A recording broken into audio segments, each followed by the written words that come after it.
I hope you're well. In this one, I'm taking a look at the 5 or 6 glues that I use most frequently.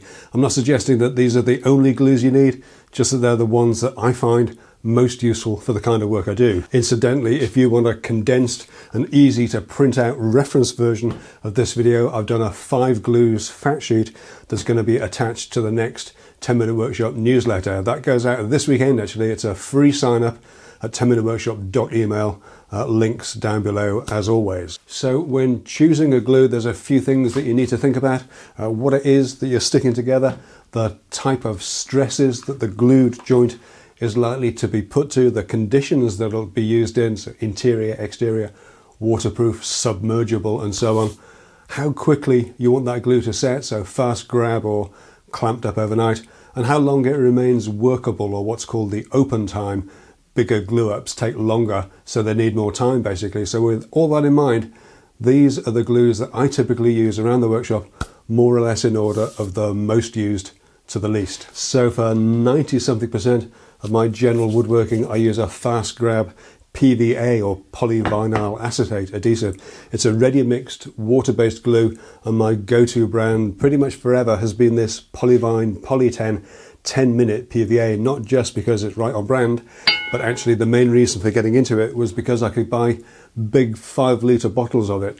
These days I'll use less, so smaller bottles make more sense, but the fact that it's an interior and exterior adhesive meant that it was handy for the odd occasion when I needed an exterior glue, and it also meant that I didn't have to keep so many different types of glue in stock, so bigger bottles made more sense if that was the only thing I was using. As I said before, PVA is a water-based glue, so cleanup is fast and easy, with most of the glue squeeze wiping off with a damp cloth or a wet wipe. Gotta be honest, back when the channel was starting to get some attention, I was given an awful lot of PVA glue by manufacturers and suppliers, and of all the different brands that I used, I can't honestly say I found a scrap of difference between them.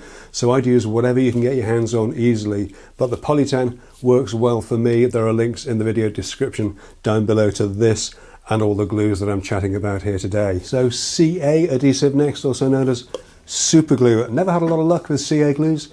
Even the good branded Mitre stuff seems better at sticking my fingers together than anything else. But when I started using the 03 adhesives thick CA glue and accelerator over a year ago, they've been a bit of a revelation. The thicker consistency of the adhesive really helps the dots of glue to stay where you want them to be, and the accelerator provides an instant bond. I also use the CA and PVA together. The CA provides the instant grab and the PVA the longer term bond, making larger glue ups easier to manage as they can be done in stages, or as I mentioned in a recent video, helping to stop 2 glued surfaces getting swimmy when they're brought together.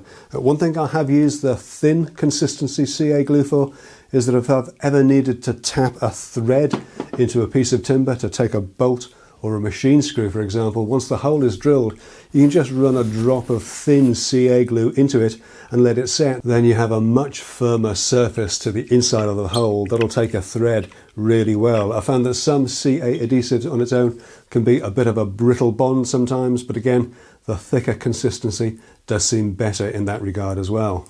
Hot melt glues next. Glue sticks that are melted in an electric gun, either mains corded like this or cordless, and then the glue sets at room temperature. They tend to be a thick rubbery adhesive, so not much use for general woodworking, but great for quickly tacking materials together, metals, ceramic, fabrics, leather, and yes, wood as well, at least when the thickness of the glue line isn't an issue and you just need a fast and solid bond with a little bit of flexibility to it. There are many brands available, but I've always been very happy with both glue gun and glue sticks from specialist company Tightbond. Incidentally, glue sticks come in several thicknesses, with 12 and 15mm being the most common, though I've seen some skinny ones aimed at crafting that are around 7mm or so, I think. So just bear that in mind when you're buying, especially if you're shopping online. And there are different types of adhesive as well.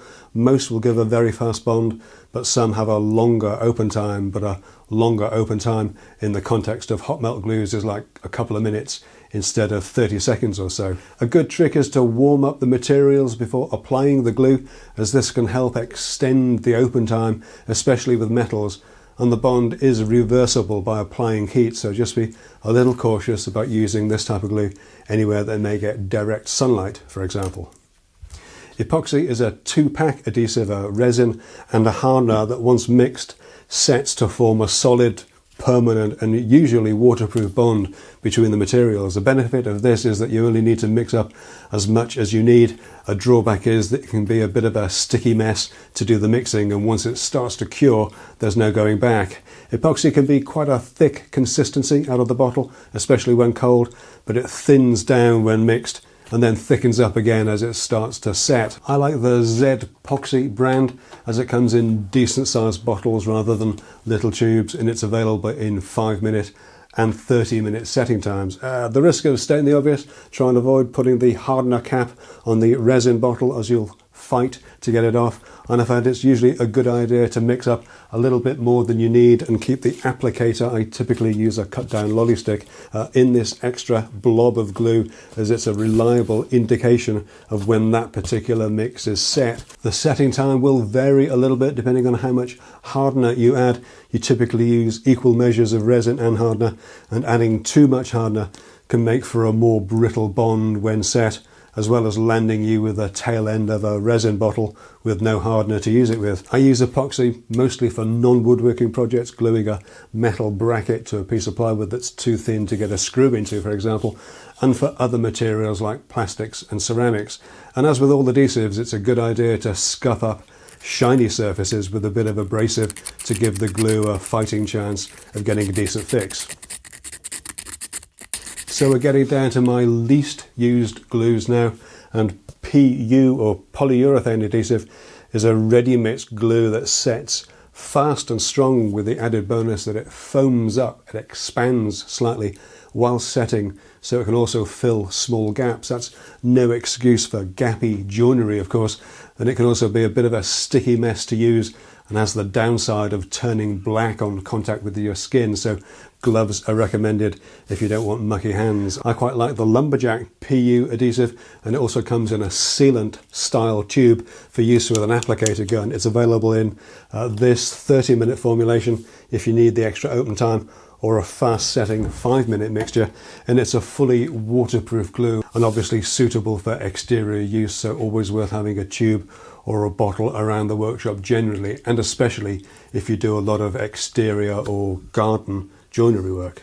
And finally, let's take a look at Tightbond 3. Tightbond is the brand name of Franklin International's advanced proprietary polymer adhesive, and it comes ready mixed to give the ease of application of PVA and the water resistance of polyurethane, or so they say. Much loved by our American YouTubing cousins, I've only ever used it for chopping boards. Tightbond 3 Ultimate is food safe, so ideal for use on items like cutting boards, kitchen worktops, or perhaps children's toys. It sets to a very strong waterproof but not submergible, so above the waterline, a very strong waterproof bond, and has the added benefit of a longer 30 minutes or so open time should you need it. It's a water-based adhesive, so application and cleanup is fast and easy. The only downside being that it's on the pricey side, but if you're making, say, small runs of cutting boards for sale at craft fairs, then I can't think of a more appropriate glue to use, and that's the only application that I've used it for, which is why it's at the bottom of my list. So those are the glues I use regularly, but as I said at the start, 90-something% of the time I'm just using a fast grab off-the-shelf PVA adhesive. I'm mostly doing cabinetry, so I don't really have the need for exterior or waterproof glues, or at least only occasionally. I like a fast grab glue because I was always under the cosh for time when I was a working fitted furniture guy, and I've just become accustomed to fast-paced fabrication. Remember though that I'm not suggesting that these are the only 5 or 6 glues you need. They're just the ones that I use most frequently, and there are many other glues out there, contact adhesives, spray glues, hide and resin glues, that will fulfill a need for others that I just don't have. At the start of the recent What's the Point of a Joint video, I just butted 2 pieces of softwood together with poly 10 PVA, then let it cure overnight, and I still can't break it apart with my bare hands, and I don't think I've ever had a glue joint fail that wasn't part of some video experiment. Modern glues really are pretty amazing, and I've got no problem using any of these glues here in the workshop, though obviously whatever glue you choose to use, you should do it within the limitations of the manufacturer's guidelines. I'll call this one done for this week though. Thanks so much for taking a look. Don't forget about that free fact sheet email sign up, and I'll see you all again very soon. All right, take care.